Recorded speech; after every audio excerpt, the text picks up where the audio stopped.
예배에 우리 주님 친히 임하시고 우리 모두에게 한량없는 은혜와 큰 축복과 능력으로 함께해 주시기를 간절히 소원합니다. 온라인으로 예배 드리는 귀한 우리 성도들 너무 반갑고 감사한데 서로 얼굴을 볼 수 없어서 아쉬움이 있습니다. 그래서 우리 다 손을 드시고 반짝반짝하면서 할렐루야, 건강하세요, 축복합니다, 이렇게 인사하겠습니다. 머지않아 온 교우들이 함께 대면하여 예배 드리는 그날이 속히 오게 될 줄로 믿습니다. 사람이 살면서 매 삶의 순간순간마다 하나님의 역사를 경험하지 않고 사는 때가 없습니다. 모든 때, 모든 시간, 모든 걸음마다 하나님께서 하나님의 사람들을 도우시고 인도하시고 역사하신 흔적들로 꽉 차 있는 것을 보게 되었습니다. 우리가 보이든 보지 못하든 인식하든 인식하지 못하든 느끼든 느끼지 못하든 상관없이 하나님은 늘 우리 내면에서 우리의 삶의 배후에서 늘 주관하시고 인도하시고 역사하시는 하나님이시라는 겁니다. 영이신 하나님께서 영으로 그렇게 역사하시고 주관하시고 인도해 가시는 것입니다. 그런데 문제는 하나님의 역사를 경험하면서 살아감에도 불구하고 어떤 사람들은 하나님의 그 역사를 기억하지 못합니다. 마치 자기의 힘과 자기의 노력과 자기의 의지로 살아가는 것처럼 생각하면서 살아가게 된다는 것입니다. 어떤 사람들은 하나님의 역사하심에 대해서 잘 깨닫고 하나님께 반응하면서 살아갑니다. 그렇죠? 하나님이 역사해 주시고 도와주시고 인도해 주셔서 살고 있습니다. 모든 것이 하나님의 은혜입니다 라고 고백하면서 하나님에 대하여 고백하고 그 고백의 바탕 위에 합당한 삶으로 반응하며 살아가는 사람들이 있습니다. 하나님은 하나님의 사람들에게 늘 기대하시는 바가 있습니다. 그것은 하나님의 역사를 경험한 사람들은 그 역사를 경험한 사람대로 반응하기를 원하는 것입니다.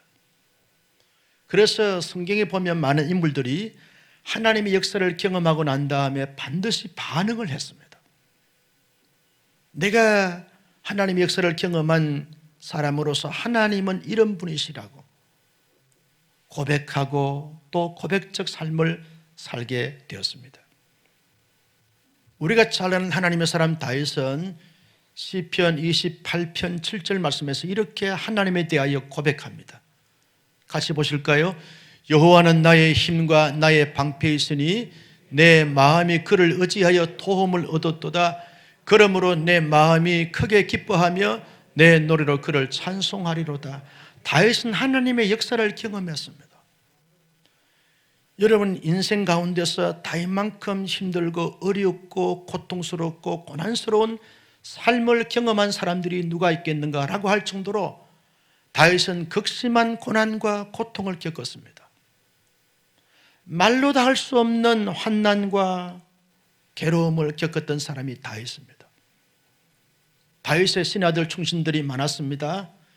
지혜로운 사람들 많고 뛰어난 전략과 지략가들이 많았습니다. 그런데 그들이 하나같이 다 배신하고 등을 돌려버렸습니다. 심지어 자기가 낳은 아들 압살롬이 아버지 다윗을 배신하고 아버지 다윗을 왕의 보좌에서 축출해냈습니다. 아들의 쫓겨남을 받으면서 마하나임 지역으로 정처 없이 힘없이 기죽어서 불안하고 초조하고 눌리는 가운데 도망을 치는 다윗을 생각해 보십시오. 얼마나 처량하고 불쌍한 사람입니까? 그때 다윗은 하나님 앞에 의지할 수 있는 사람이 없기에 하나님을 의지했습니다. 그래서 도움을 구했습니다. 하나님 도와주십시오. 하나님이 인도해 주시고 하나님이 역사해 주셔서 안전하게 하시고 이 나라가 태평성도가 이루어지게 하시고 속히 질서가 잡혀달라고 하나님 앞에 간절히 기도하고 소원했습니다. 하나님이 다윗을 도우셨습니다. 다윗을 반역했던 자, 다윗을 그렇게 괴롭혔던 아들과 신하들이 다 하나님이 만져주심으로 말미암아 사라지게 됐습니다. 다윗이 다시 왕궁으로 복귀합니다. 돌아옵니다. 그때 다윗이 하나님 앞에 노래합니다.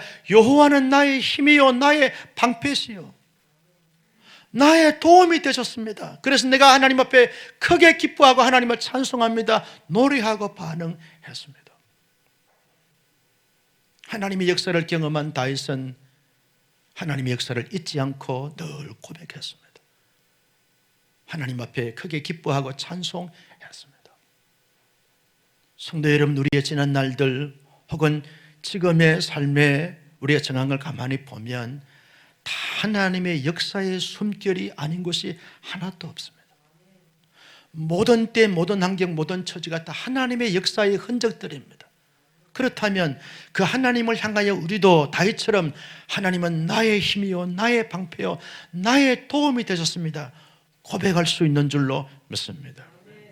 따라서 합니다. 하나님은 나의 힘이요 나의 방패요 나의 도움이십니다. 이 고백을 가지고 평생을 살아가는 귀한 우리 온사랑교회 모든 교우님들이 되시기를 주님의 이름으로 축복합니다. 하나님의 도우심과 방패심은 다윗에게만 있었던 것이 아닙니다. 그 옛날 고센 땅에서 400년 이상을 온갖 탄압과 고통과 고초를 겪고 있는 이스라엘 백성들에게도 나타났습니다. 그들이 400년 동안 살면서 하나님 없이 하나님 의식하지 않고 살았던 삶이라고 말할지라도 하나님은 그들이 의식하든 의식하지 못하든 느끼든 느끼지 못하든 간에 그들의 400년의 역사의 순간순간마다 하나님의 역사하심의 때가 없는 적이 하나도 없었습니다. 모든 때 그들이 하나님의 역사의 손길 아래 그들이 살아왔던 것을 우리가 보게 되었습니다. 하나님의 가장 강력한 드라마틱한 하나님의 역사의 그 흔적을 경험한 때가 언제입니까? 애굽의 10번째 재앙을 내렸을 그때입니다.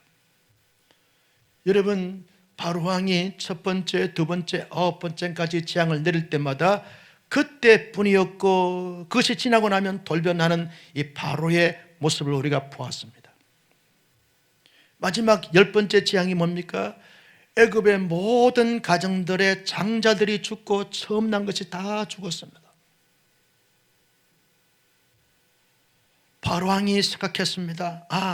우리의 힘으로, 우리의 의지로, 우리의 능력으로, 우리의 노력으로 애굽의 문화와 애굽의 군사력과 애굽의 경제력으로 감당할 수 없다는 사실을 깨닫고 드디어 하나님 앞에 무릎을 꿇고 항복했습니다. 하나님 살려주십시오. 다시는 돌변하지 않겠습니다. 하나님 살려주십시오. 하나님의 백성들, 이스라엘 백성들 다 내보내겠습니다. 항복의 백기를 들 그때에 이스라엘 백성들은 어떠한 하나님의 역사를 경험하게 됐습니까? 애굽의 모든 가정들에게는 한 가정도 예외 없이 장자의 죽음과 처음 난 것의 죽음으로 말미암아 비통이 합니다. 탄식합니다. 통곡의 눈물바다가 됐습니다. 그때 이스라엘 백성들 가정에는 장자의 죽음 맞지 않았습니다. 처음 난 것의 죽음 맞지 않았습니다. 장자들이 건강합니다. 건장합니다. 처음 난 것이 건강합니다. 씩씩합니다. 잘 자라고 있습니다. 버팀목이 되어 있습니다. 기둥이 되어 있습니다. 자랑스럽게 살아 있습니다. 이유가 뭡니까? 이스라엘 백성들이 애굽 사람들보다 더 뛰어나고 잘나고 선하고 거룩하고 의롭고 정직해서 그와 같은 놀라운 역사를 경험했습니까? 그렇지 않습니다. 오히려 따지고 보면 이스라엘 백성들은 훨씬 더 애굽 사람들보다 신살적이지 못했습니다. 왜? 너무 극심한 환난과 어려움을 당하다 보니까 그 마음속에 원망과 불평과 짜증이 가득 차 있었습니다. 분노가 치밀어 올랐습니다. 그런데 애굽 사람들은 태연합니다. 초연합니다. 여유가 있습니다. 왜? 모든 것을 누리게 되어 지금 모든 것이 풍성하고 풍부하기 때문에 그렇습니다. 그런데 애굽의 가정에는 장자의 죽음과 처음 난 것의 죽음이 찾아왔는데 이스라엘 자손들의 가정에는 왜 장자의 죽음과 처음 난 것의 죽음이 찾아오지 않았습니까? 하나님께서 10번째 재앙을 내리기 전에 모세에게 말했습니다. 모세야, 너 이스라엘 백성들에게 알리라. 유월절 날에 반드시 어린 양을 잡아다가 피를 문설주 좌우에 바르고 뿌리도록 하라. 이스라엘 백성들은 모세의 말을 하나님의 말씀으로 듣고 그대로 따라 행했습니다. 그래서 각 가정마다 어린 양을 잡았습니다. 어린 양 잡을 수 있는 그러한 경제력이 되지 못한 사람들은 뛰어노는 그런 야생 염소라도 잡아가지고 피를 문설주 좌우에 뿌리게 되고 바르게 됐습니다. 그랬더니 죽음의 사자가 피가 문설주에 발린 그 이스라엘 가정들은 다 패스오버 했습니다. 넘어갔습니다. 유월절은 넘어가다 하는 의미가 있습니다. 죽음의 사자가 넘어갔습니다. 하나님께서 말씀하신 그대로 순종했더니 이스라엘 백성들의 죽음을 맞지 않았습니다. 여러분, 유월절에는 몇 가지 특징이 있습니다. 하나님께서 정해 주신 그 날짜에만 지켜야 됐습니다. 양을 잡아야만 했습니다. 하나님께서 정하신 그 유월절 날은 모든 이스라엘 백성들에게 새해의 첫날로 삼게 하도록 했습니다. 새로운 삶의 출발, 새로운 삶의 시작을 알리고 있는 것이죠. 그동안 400년 동안 하나님 없이 살았던 너희들, 이제는 유월절 어린 양을 문설주 좌우에 바라면서 하나님과 함께 시작하는 삶을 살자라고 하는 의미로서 유월절을 새해의 첫날로 삼게 했습니다. 시작의 날로 삼게 했습니다. 이스라엘 모든 가정들이 아무리 신앙이 좋든 그렇지 못하든 상관없이 반드시 양을 잡아야 되고 염소를 잡아야 했습니다. 한 가정도 예되지 않습니다. 모든 가정들이 빈부 기천을 막론하고 반드시 이스라엘 가정들은 다 어린 양을 잡고, 어린 양을 잡을 수 있는 여력이 못 되는 분들은 어린 염소 새끼라도 잡아서 피를 발라야 했습니다. 하나님의 말씀에 대하여 어떻게 순종하는가 하는 것을 보시기 위한 하나님의 의도였습니다.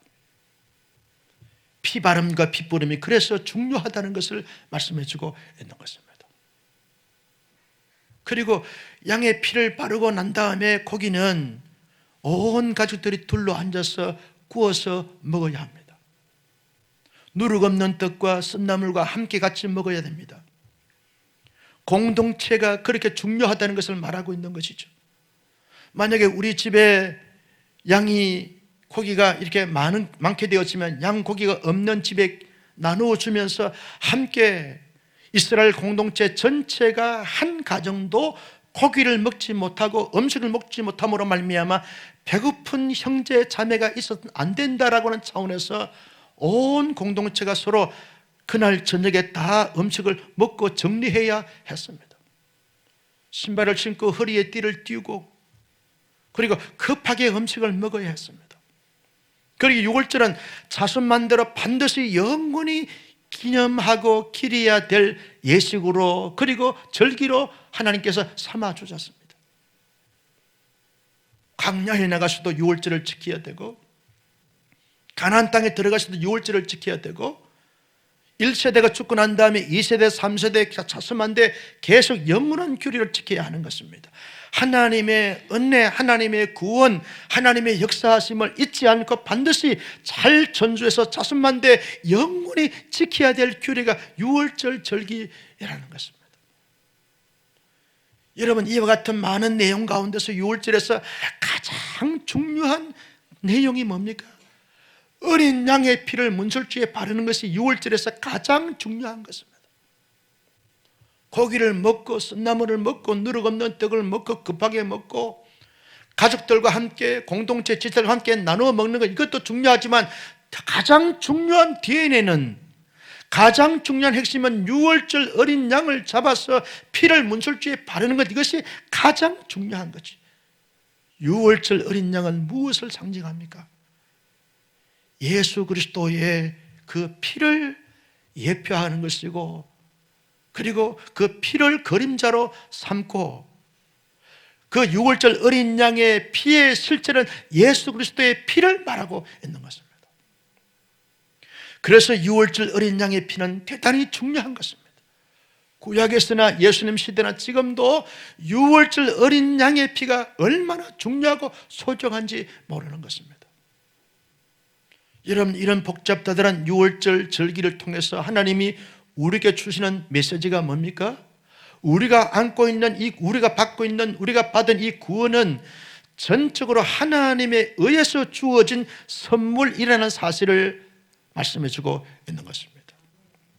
어떤 사람들은요, 이렇게 말합니다. 나는 남들보다 착하게 살고 선하게 살고 의롭게 살고 거룩하게 살고 신실하게 살았으니까 나의 삶을 보고 의의 자리에 이르게 되어지고 그리고 하나님의 영원한 나라에 들어가는 것 아닌가라고 생각하면서 살아가게 되어진다는 것이죠.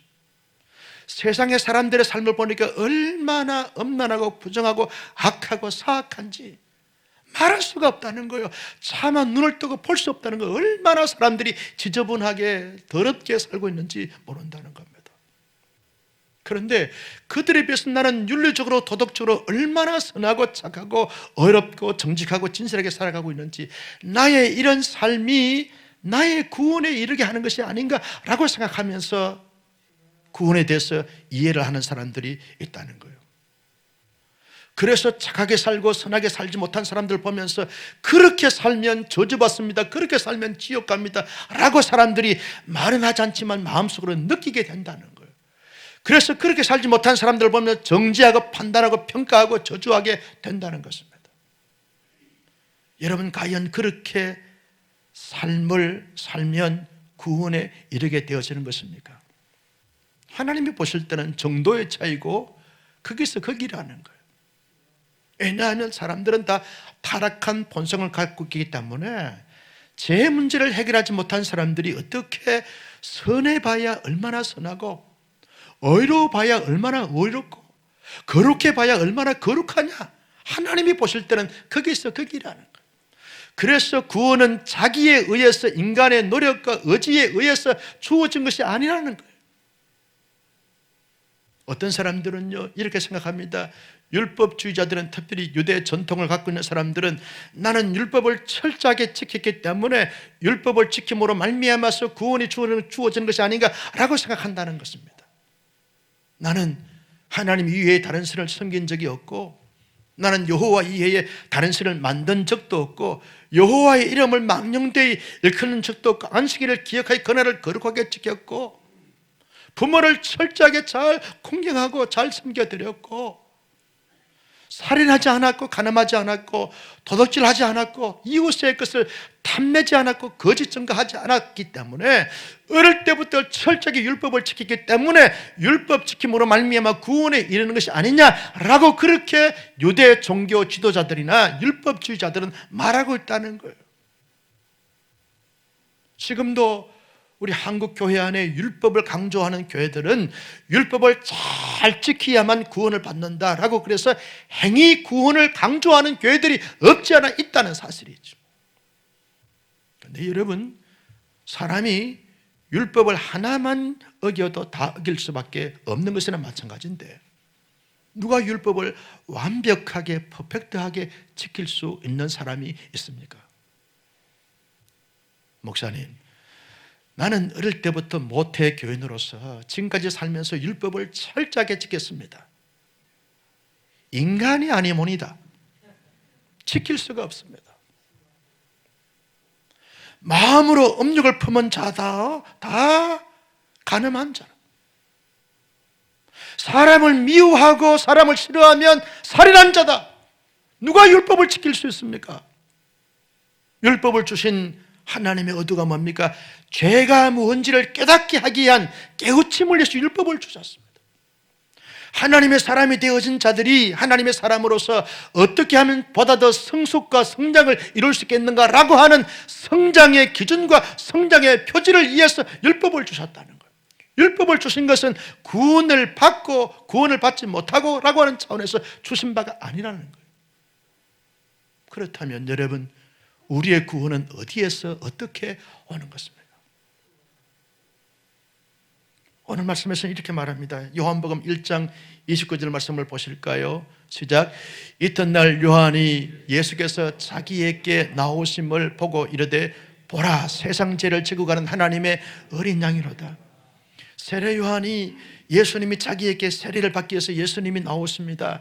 그때 예수님께서 자기에게 세례를 받기 위해서 나오시는 모습을 보면서 온 거기에 요단 강변에 여러분 사람들이 구름대같이 몰렸는데 그때 큰 소리가 칩니다. 보라, 세상 죄를 지고 가는 하나님의 어린 양이로다. 보라는 거예요. 지금 예수 그리스도는 세상의 모든 사람들이 안고 있는 모든 죄를 지고 가는 하나님의 어린 양이로다. 인간의 죄 문제는 스스로 해결할 수 없는 것이라는 거예요. 누가 우리의 죄 문제를 우리의 자신이 해결할 수 없습니까? 그도 죄인이고 나도 죄인이고 본래부터 생덕적으로 얻어진 죄 문제를 해결할 수 있는 자가 아무도 없다는. 그런데 보라, 세상 죄를 지고 가는 하나님의 어린 양이로다. 과거, 현재, 미래 전체의 모든 인간의 죄를 지고 가는 하나님의 어린 양을 보라는 거예요. 어린 양 대신 예수님께서 죄 문제를 해결해 주셔야만 진정한 죄 문제가 해결될 수 있다는 거예요. 그 어린 양 대신 예수님이 어떻게 죄 문제를 해결해 주셨습니까? 누가복음 23장 33절 말씀을 다 같이 볼까요? 시작. 해골이라 하는 곳에 이르러 거기서 예수를 십자가에 못 박고, 자, 골고다 언덕에서 예수를 십자가에 못 박았습니다. 어린 양 대신 예수님이 죄를 걸머지시고 십자가에 못 박혀 돌아가신 거예요. 한 방울의 피도 남기지 않고 온 인류의 죄 문제를 해결하셔서 피를 다 쏟아주셨어요. 예수의 피 흘림으로 말미암아 어떠한 결과가 주어졌습니까? 로마서 3장 25절 말씀에 보면 이렇게 말합니다. 같이요, 시작. 이 예수는 하나님이 그 피로서 믿음으로 말미암아 화목제물로 세워주셨어요. 그 피를 믿음으로 말미암아 화목제물이 있다는 거예요. 예수의 피 흘림을 통해서 우리와 하나님과 원수 관계, 저주의 관계가 있었는데 화목하게 해주셨다는 거예요. 예수의 피가 우리를 화목하게 해주심으로 말미암아 우리의 주홍 같은 붉은 죄, 진홍 같은 붉은 죄가 양털같이 희게 된 줄로 믿으시면 아멘. 죄 문제가 해결됐다는 거예요. 죄 문제가 해결됨으로 말미암아 나타난 결과가 뭡니까? 로마서 3장 26절 말씀을 다 같이 보겠습니다. 시작. 곧 이때에 자기의 의로움을 나타내사 자기도 의로우시고 또한 예수를 믿는 자를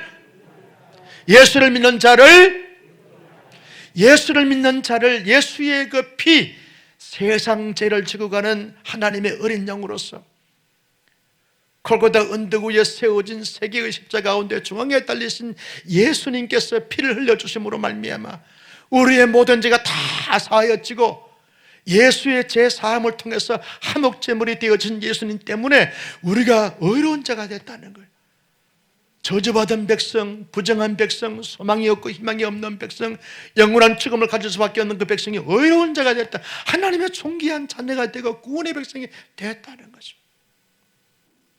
여러분, 그래서 구원은요, 유월절 어린 양을 통해서 우리에게 주시는 메시지가 뭡니까? 전적으로 하나님의 은혜에 의하여 믿음으로 말미암아 주어진 하나님의 선물이다 라고는 사실을 알려주고 있는 것입니다. 그래서 저와 여러분들은 구원받은 자로서 그 구원해 주신 하나님의 은총 아래에 있는 하나님의 사람들은 어떠한 마음과 자세를 가지고 평생을 살아가야 합니까? 그저 감사할 뿐입니다. 하나님의 사람들은 원망과 불평할 수 있는 자격이 아무도 없습니다. 가장 중요하고 가장 근본적이고 가장 근원적인 문제를 하나님께서 해결해 주셨기 때문에 하나님의 사람들은 늘 나 같은 죄인을 구원해 주신 하나님의 은총 앞에 그저 입만 열면 감사한 거예요. 하나님 감사합니다. 하나님 찬양합니다. 하나님 기뻐합니다. 하나님 영광 돌립니다. 그러면서 하나님의 능하신 손길로서 하나님의 사람들은 늘 하나님께로부터 주어진 구원을 받은 자로서 늘 겸손함과 겸비함으로 하나님과 함께, 주님과 함께 동행하는 삶을 살아가는 삶이 구원받은 자로서 합당한 삶의 모습이라는 것입니다.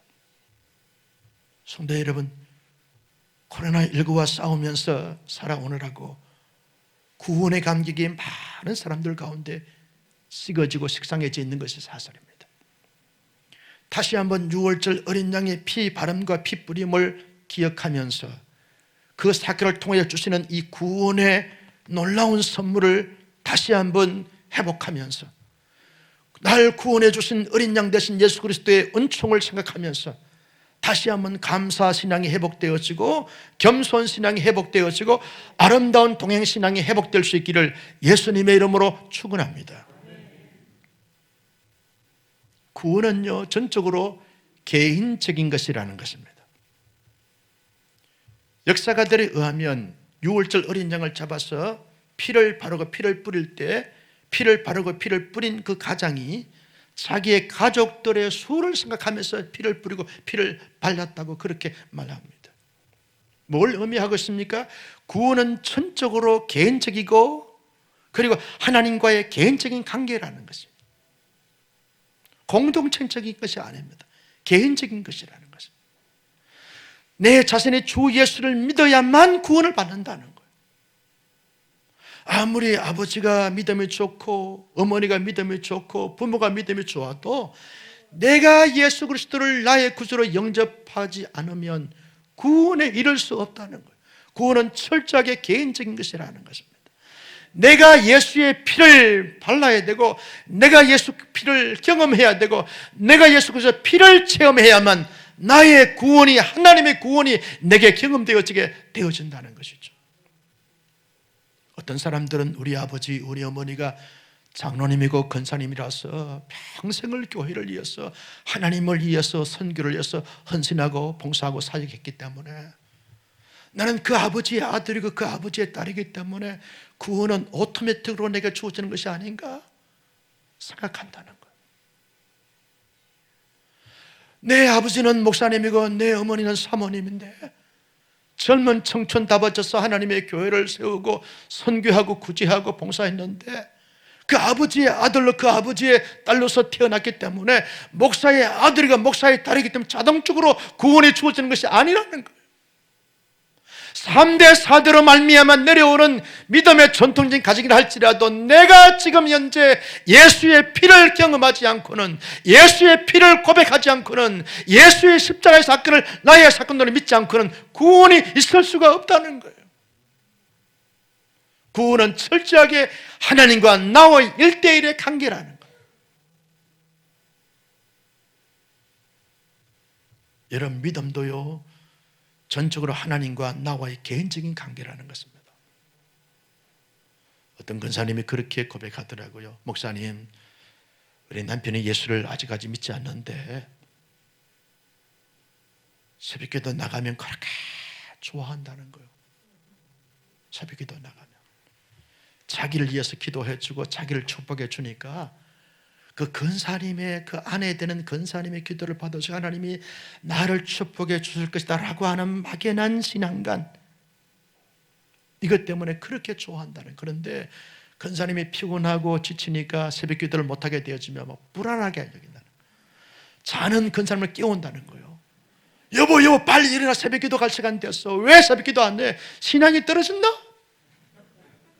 오히려 막 책망한다는 거예요. 불안해하면서. 목사님, 어떻게 이해를 해야 됩니까? 나도 이해가 잘 안 됩니다.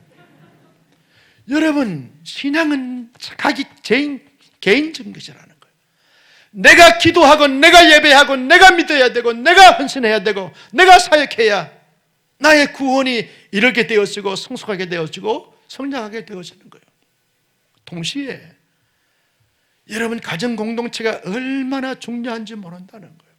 왜냐하면 각 가족대로 어린 양의 피를 발라라 라고, 그 가족대로라고 하는 것은 가정 공동체를 말하겠다는 것이죠. 여러분, 그렇지 않습니까? 우리의 신앙의 성장과 성숙은 가정을 통해서 이루어집니다. 믿음 좋은 아버지가 신앙적 교훈을 하게 되었습니다. 가르치게 되었습니다. 인도하게 되었습니다. 좋은 모습을 보여주게 되었습니다. 아들이 아버지의 그 신앙 좋은 모습을 보면서 나도 아버지처럼 예수 믿고 구원받고 하나님의 사람으로 쓰임받아야지 본을 받습니다. 나침반이 되었습니다. 아버지처럼 신앙생활 해야지, 엄마처럼 기도해야지. 좋은 영향력을 끼치게 되었습니다. 믿음 좋은 아들과 딸을 보면서 아버지, 어머니가 도전받습니다. 우리 교회도 딸 때문에 교회 와서 예수 믿고 구원받고 안수집사 되고 권사 되신 분들이 한두 분이 아닙니다. 딸이 먼저 구원받고 딸의 그 신앙과 딸의 그 믿음과 딸의 그 섬김을 통해서 아버지가 변화되어지고 어머니가 변화되어지고 부모가 변화되었습니다. 신실한 중직자가 되었습니다. 남편을 보면서 아내가 구원받고 아내가 변화되었습니다. 아내의 모습을 보면서 남편이 구원받고 남편이 변화가 되었습니다. 이런 가정들이 한두 가정이 아닙니다. 우리 장로님 가운데서 아내의 눈물의 기도와 섬김을 통해서 장로님이 되셨습니다. 여러분이 계십니다. 그래서 가정 공동체가 얼마나 중요한지 몰라요. 여러분, 가정 공동체만 중요한 것이 아닙니다. 교회 공동체도 중요합니다. 공동체에 성숙한 믿음의 사람들이 믿음이 약한 사람들을 돌봅니다. 이해합니다. 기도합니다. 섬깁니다. 나눕니다. 베풉니다. 이끌어줍니다. 축복합니다. 그러므로 말미암아 공동체 지체들이 연약했던 사람들이 세워집니다. 성장되어집니다. 자기의 사역을 잘 감당합니다. 이것이 공동체라는 거예요. 6월절 예식을 행할 때 공동체들이요, 자기 가족이 먼저 가족 수대로 고기를 잡아서 피를 뿌리고 난 다음에 고기를 먹습니다. 그날 저녁에 다 고기를 먹어야 됩니다. 누룩 없는 떡과 쏜나물을 함께 먹으면서 먹습니다. 남을 것 같으면 모자란 가정들을 찾아보면서 나누어 줍니다. 베풀어 줍니다. 섬깁니다. 왜? 언약 공동체니까. 자기 배만 부르고 음식을 남겨놓게 되었으면 하나님 앞에 벌 받습니다. 너만 부르냐? 지금 고기 먹지 못한 사람들, 음식 못한 사람들 왜 돌아보지 않냐? 그도 나의 언약의 백성이고 나의 핏보림의 백성이다. 하나님이 그것을 말씀하고 메시지를 던져주고 있는 것입니다. 여러분, 지난 주간에 우리는 월화 중보기도 학교를 했습니다. 온라인, 오프라인으로 그동안 중보기도 학교 중에서 가장 많은 수강진들이 생겼습니다. 왜 우리가 중보기도 합니까? 교회 안에서 정말 힘든 우리 성도들, 질병과 지병으로 말미암아 고분분투하는 우리 성도들을 위해서 이하여 기도하기 위해서 중보기도 학교를 했습니다. 나라와 민족을 위해서, 세계 선교를 위해서, 지금 우리 지역사회의 영적인 부흥과 역사를 위해서 기도하기 위해서 중보기도 학교를 했습니다. 지난 금, 토, 오늘 저녁까지 부흥성회를 합니다. 많은 성도들이 온라인, 오프라인으로 하나님 앞에 예물을 드렸습니다. 이번 성회 때 드린 모든 예물의 모든 전액은 다 교회 안에서 정말 경제적으로 힘들고 어려운 교우들을 돌보기 위해서 하는 것입니다. 많은 금액이 지금 헌신되었습니다. 왜 하는 것입니까? 함께 배부른 성도들이 배고픈 성도들 같이 나누는 거예요. 이게 6월절 절기를 통해서 주신 하나님의 생명의 메시지입니다. 나는 우리 온사랑교회 성도님들은 우리의 자신의 개인적인 구원도 잘 세울 뿐만 아니라 온 가족을 구원에 이르게 하고 온 교회를 구원에 이르게 하고 성장케 하고 돕고 섬기고 나누고 베풀므로 말미암아 진정한 생명 공동체를 세워갈 수 있는 멋진 하나님의 사람들이 될 수 있기를 예수님의 이름으로 축원합니다. 6월절 절기를 통해서 주시는 마지막 메시지가 뭡니까? 하나님은 하나님의 구원의 백성들을 반드시 사랑하시고 지켜주시고 힘이 되어주시고 방패가 되어주시고 축복해 주신다는 사실을 말씀해 주고 있는 것입니다. 여러분, 애굽의 장자의 죽음을 다 하나님께서 죽음의 사자가 내리게 될 때 이스라엘 모든 가족들은 문설주에 피가 발리고 피가 뿌려진 그런 집들은 다 죽음의 사자가 넘어가는 것은 뭘 말합니까? 하나님이 하나님의 백성들을 사랑한다는 증거이고 증표입니다. 하나님의 언약 백성들은 보호하고 책임진다는 하나님의 그 사인입니다. 반드시 하나님의 백성들에게 기쁨을 주고 축복을 주고 위로를 주고 행복을 주는 하나님의 놀라운 메시지이고 소리입니다. 하나님의 관심은 어디에 있습니까? 여러분에게 관심이 있는 줄로 믿으시면 아멘. 하나님의 언약 백성들이기 때문에 그렇습니다. 구원의 백성들이기 때문에 그렇습니다. 제가 총각 때는 신학대학교에 기숙사 생활을 오래 했습니다. 근 6년, 7년 동안 기숙사 생활을 했습니다. 대학 1학년 때부터 계속적으로 기숙사 생활을 했습니다. 여름 방학이 되고 겨울 방학이 되면 기숙사 방을 비워줘야 됩니다. 돈이 없으니까 갈 데가 없잖아요. 그러면 서클룸 몇 명의 친구들이 그냥 거기서 뭐 이렇게 서로 이렇게 몸을 따뜻하게 하면서 겨울을 지나고 여름을 지나고 그렇게 지냈습니다. 학교의 관리인들이 보면서 쫓아내면 교회 지하 기도실에 가서 의자 위에 잠을 자고 그렇게 총각 생활을 보냈어요.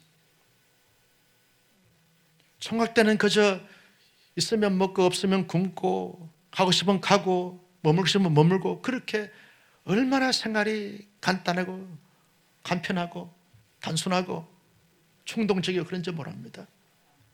친구들이 모여다가 새벽 4시에 되는데 자 우리 내장산 한번 가자.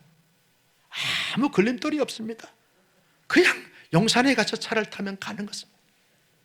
근데 결혼하고 보니까 완전히 딴 세상입니다. 아내를 생각해야 됩니다. 자식을 생각해야 됩니다.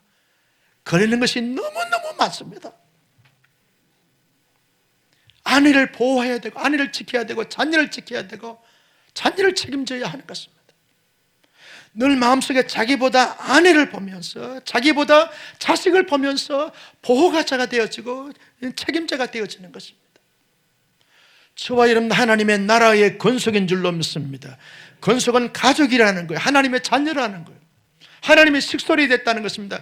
그런데 아버지 하나님은 우리에게 늘 관심을 가진 것은 하나님의 자녀이기 때문에 우리를 사랑한다는 거예요. 아들까지 내어주신 아버지께서 어찌 우리를 사랑하지 않겠고 주시지 않겠는가 구하는 것을 사랑한다는 거예요.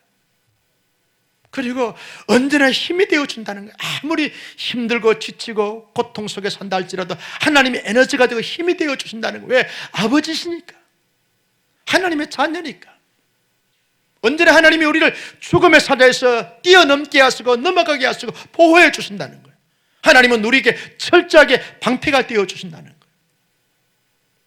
여러분 하나님의 사람들로 살면서 이 땅 가운데 세상에 살면서 이리 치이고 저리 치면서 힘들 수 있습니다. 애로울 수 있고 환난당할 수 있고 누명을 쓸 수 있고 억울한 일을 당할 수 있고 속상할 수 있고 괴로울 수 있습니다. 그때 하나님의 자녀로서 아버지 하나님께 구하는 것이죠. 하나님, 내 마음의 상태를 하나님이 알지 않습니까? 내 마음이 아프면 아버지 하나님이 더 아프지 않습니까? 내 마음을 만져달라고, 내 영을 회복시켜달라고, 내 영을 부흥시켜달라고, 내 영이 일어나게 해달라고 하나님의 자녀니까 하나님 아버지께 구하는 것이죠. 너희가 악할지라도 자녀에게 좋은 것을 줄 알겠다 하물며 너희 아버지께서 너희에게 구하는 것을 좋은 것을 주시지 않겠는가? 하나님 아버지, 전능하시고 전지하시고 만왕의 왕 되시고 모든 것에 모든 것 아버지 하나님께서 아들인 저와 여러분들이 구하면 가장 좋은 것, 선한 것, 복된 것을 주실 줄로 믿으시면 아멘. 하나님이 그렇게 하신다는 거예요. 여러분, 그래서 구해야 하는 것이죠. 하나님, 몸이 아프면 하나님 내 몸이 아파요. 하나님이 만져주시고 고쳐주시고 회복시켜 주시길 바랍니다. 삶이 꼬이고 뒤틀렸으면 하나님 풀어주시고 해결해 주시길 바랍니다. 막혀있으면 뛰어넘을 수 있는 용기도 주시고 담대함도 주시고 에너지도 주시고 장벽도 무너지게 하시고 뚫어지게 하시고, 그래서 하나님과 함께 더불어 살아가는 삶이 진리의 길이고 생명의 길이고 승리의 길로 나갈 수 있도록 인도하여 주옵소서라고 기도하면 하나님이 반드시 선을 허락해 주실 줄로 믿습니다. 로마서 8장 28절 말씀에 보면 이렇게 말씀합니다. 같이요. 시작. 우리가 알거니와 하나님을 사랑하는 자 곧 그 뜻대로 부르심을 입은 자들에게는 모든 것이 합력하여 선을 이루었습니다. 여러분 마음이 공고하십니까? 그 공고한 대로 하나님께 아뢰게 되면 하나님께서 선한 마음으로 바뀌어지게 된다는 거예요. 여러분 상처 입었습니까? 그 상처를 가지고 하나님 앞에 구하게 되었으면 그 상처가 화가 변하여 선이 되어지게 한다는 겁니다. 여러분 실패했습니까? 질병 때문에 아파합니까? 하나님께 기도하게 되었으면 그 모든 것이 하나님의 선으로, 하나님의 아름다움으로, 하나님의 복됨으로, 하나님의 강건함으로, 하나님의 승리로 바뀌어지게 될 줄로 믿습니다. 하나님의 자녀로서 긍지와 자부심을 가지고 당당함을 가지고 구함으로 말미암아 하나님의 모든 선을 경험하고 체험하는 온사랑교회 모든 교우님들이 되시기를 예수님의 이름으로 축원합니다. 존귀하신 아버지 하나님, 주신 말씀을 마음속에 새겼습니다. 이 말씀을 따라서 이 말씀대로 이 말씀과 함께 살아가는 신실한 하나님의 사람들이 다 되게 하여 주옵소서. 하나님의 구원은 내게로부터 나오는 것이 아니라 철저하게 하나님께로부터 나오는 줄로 믿습니다.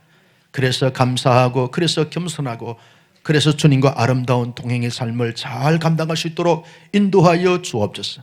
공동체가 얼마나 중요한지 모릅니다. 그런데 공동체보다 더 중요한 것은 개인적인 구원을 이루는 것이 중요할 것인데, 우리 개개인이 믿음의 고백을 통해서 구원에 이르게 하시고 그 구원의 이름을 통해서 공동체를 통하여 함께 성장과 성적을 도모할 수 있도록 하나님이 축복하여 주옵시며, 언제나 하나님은 하나님의 자녀를 사랑하시고 보호하시고 힘이 되어주시고 능력이 되어주신다는 사실을 기억하면서 하나님의 합력하여 선을 이루시는 것을 경험하고 체험하며 살아가는 온사랑교회 모든 가족들이 다 되게 하여 주옵소서.